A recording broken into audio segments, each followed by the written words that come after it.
তো গাইস তোমাদের করা ফানি কমেন্টস গুলো পড়বো, লেটস গো।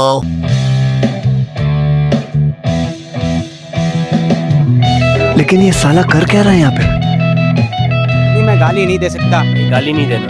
फैमिली फैमिली देखती है, वरना मैं ऐसे ऐसी गाली। तो चलिए शुरू करते हैं। গিটারের খালি জায়গাটা পূরণ হলো। प्यारी समझ गई। এই জীবনে গিটার হয়ে গেলাম না কেন? আজ বুঝতে পারলাম গিটারের বাঁকা অংশটা কিসের জন্য থাকে। ভিডিও দেখে আমার গিটার বদলতে মন চাচ্ছে। আপনারা কমেন্ট করেন, আপনাদের কমেন্ট নিয়ে পার্ট 2 হবে।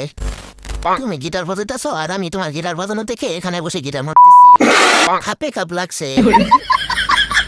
এতদিনে বুঝতে পারলাম যে গিটারের ডিজাইনটা এরকম কিসের জন্য করা হয়েছিল। গিটার মূলত মেয়েদের জন্য বানানো হয়েছিল, আজকে বুঝতে পারলাম।